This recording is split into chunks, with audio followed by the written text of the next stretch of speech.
जय हिंद, नमस्कार। मैं विक्की वर्मा मेरे चैनल पर आपका बहुत बहुत स्वागत करता हूं। देखिए, अभी हम लोग जिस दिन से बोर्ड एग्ज़ाम स्टार्ट हुआ है, चाहे 10th हो या 12th हो, दोनों का क्वेश्चन पेपर और उसका कुछ का सॉल्यूशन मैं यहाँ पर करा रहा हूँ।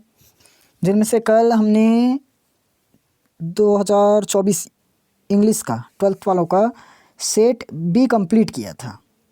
तो कुछ बच्चों का डिमांड आया था कि सेट सी नहीं हो रहा है, उसका कराइए करके, तो सेट सी लेकर आ गए हैं। देखिए सेट सी में क्या है आखिर। चलो देखते हैं सेट सी का सलूशन। अपने दोस्तों के पास शेयर कर देना जिनके जिनके पास सेट सी है, और जिनके पास सेट सी नहीं है उनके पास भी शेयर कर देना, वो लोग भी देख पाएंगे। ठीक, चलिए क्लास शुरू करते हैं। इंस्ट्रक्शंस वही हैं सब में, क्वेश्चन का टाइप वही रहेगा, सिर्फ वेरी शॉर्ट टाइप क्वेश्चंस बदलेगा ना। देखो, पहले पैसेज को पढ़कर हमें नीचे क्वेश्चंस का आंसर देना था। चलो देखते हैं। इसका सिर्फ छोटा छोटा क्वेश्चंस का आंसर ही बताऊंगा ना, पूरा का तो नहीं बता सकता, बहुत ज़्यादा हो जाएगा।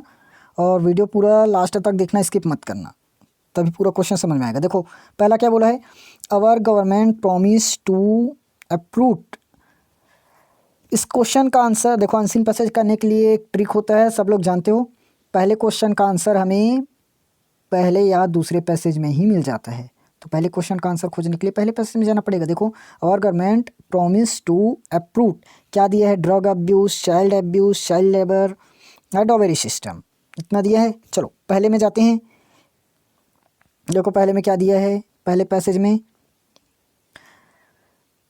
देखो हमने क्वेश्चन क्या पढ़ा था, गवर्नमेंट प्रॉमिस, इसी से रिलेटेड था। देखो क्या दिया है, चाइल्ड लेबर, पूरा का पूरा पैसेज चाइल्ड लेबर के बारे में है। आप लोग एक बार पढ़कर देख सकते हैं, तो आंसर हो जाएगा आप लोगों का चाइल्ड लेबर।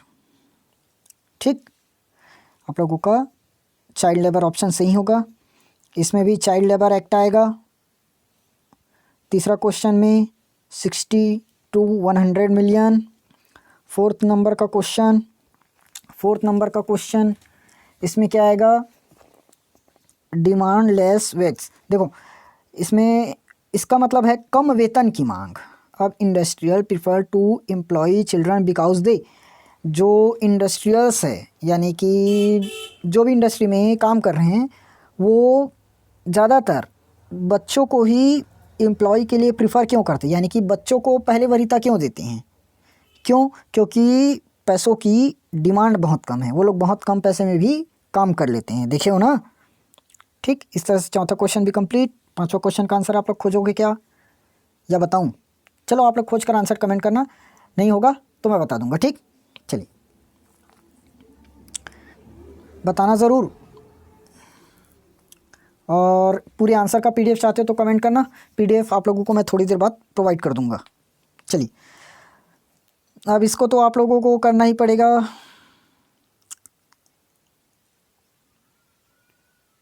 समरी, ये तो निबंध है, निबंध को कैसे बताऊं पूरा बोलकर। चलो डू एज डायरेक्ट देते हैं, do as direct. I offered him a chair, change the voice. हमें किस में चेंज करना है, वॉइस चेंज करना है। क्या बोल रहा है, आई ऑफर्ड हिम अ चेयर, वो हमें चेयर ऑफ़र कर रहा है, कुर्सी ऑफ़र करें, तो क्या बन जाएगा, जानते हो, सब्जेक्ट के स्थान पर ऑब्जेक्ट जाएगा, ऑब्जेक्ट के स्थान पर सब्जेक्ट जाएगा, ये रहता है। तो क्या बनेगा, देखो अ चेयर हमारे पास क्या है, ऑब्जेक्ट, तो अ चेयर अब क्या बन जाएगा, सब्जेक्ट, अ चेयर आया, अ चेयर। फिर उसके बाद हेल्पिंग वर्ब रहेगा, हेल्पिंग वर्ब में क्या आ जाएगा, वास आ जाएगा, क्योंकि ये पास्ट सिंपल में है। देख लो, ऑफर्ड सेकंड फॉर्म है तो पास्ट सिंपल में है, उसको हम बदल देंगे वास लगाकर। ठीक, अब थर्ड फॉर्म का थर्ड फॉर्म ही रहेगा, ऑफर्ड का यहाँ पर आप लोग लिख दोगे ऑफर्ड ही लिख देना। फिर उसके बाद क्या हो जाएगा, टू। अब आई का क्या बनेगा, यहाँ पर हो जाएगा इसका offered to me by, sorry, offered to him by me. ठीक, पूरा लिख लेना, यहाँ पर मुझे लिखते नहीं बन रहा है स्क्रीन में। देखो दूसरा क्वेश्चन, अच्छा तो इसका आंसर आप लोग बना लोगे ना। क्या बनेगा, अ चेयर वास ऑफर्ड टू हिम बाय मी, मेरे द्वारा उसको चेयर ऑफर किया गया। उसके बाद देखो unless you respect all they will not respect you. Unless का मतलब क्या होता है पहले जान लो, जब। क्या होता है अनलेस का मतलब? जब। आप लोगों को पहले से पता है कि नहीं अनलेस का मतलब क्या होता है? सॉरी कुछ मिस्टेक हो गया था, वो ठीक हो गया। चलिए फिर से क्लास स्टार्ट करते हैं। देखो कहाँ पर आए थे हम लोग? हाँ अनलेस पर ना, फिर राइट। चलो देखो अनलेस का मतलब क्या होता है बता रहा था, जब तक, ठीक। और इफ़ का मतलब क्या होता है? इफ़ मतलब यदि, यदि। तो इसका मतलब क्या है? अनलेस यू रिस्पेक्ट ऑल, जब तक तुम दूसरे को रिस्पेक्ट नहीं करोगे कोई तुम्हारा रिस्पेक्ट नहीं करेगा। तो वैसे ही इसको बदल देंगे। अब देखो सबको हटाना, यहाँ पर इफ़ लगाना, इफ़ यू रिस्पेक्ट ऑल, फिर नॉट को हटाना, नॉट को हटाना, फिर बन गया अनलेस की जगह हमें इफ़ बस लगाना है, ठीक।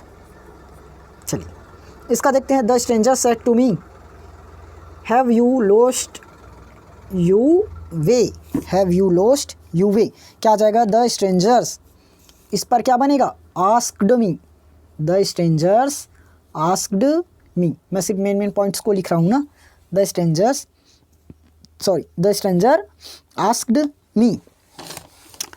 उसके बाद क्या हो जाएगा यहाँ पर? If I had, if I had, ठीक। फिर lost my work, lost my work, थोड़ा सा देख लेना, जो बोल रहा हूँ उसको नोट कर लेना इनसे, ठीक। चलिए the sum is too difficult for me to solve, इसका क्या बनेगा? देखो सो दैट का प्रयोग करना है, तो सबको पता है टू के स्थान पर क्या लगा देंगे? सो। अब मेन आती है यहाँ पर कैसे चेंज करें। सो तो हमने लगा दिया, तो क्या हो जाएगा? ये क्या बन रहा है? The sum is so difficult, ये बहुत ही कठिन है इसलिए मुझसे सॉल्व नहीं होगा। तो क्या बन जाएगा? I can't solve it, I can't solve it. इसको देख लेना ना यहाँ पर कैसे कैसे लिखा रहे हैं, नहीं तो पीडीएफ दे दूंगा बाद में, ठीक। अब इधर आप लोग बनाओगे क्या? बहुत देर हो गया। चलो देखो please lend me your pen, क्या बोला है? Please lend me your pen, इसका क्या बन जाएगा? Let a pen, let a pen B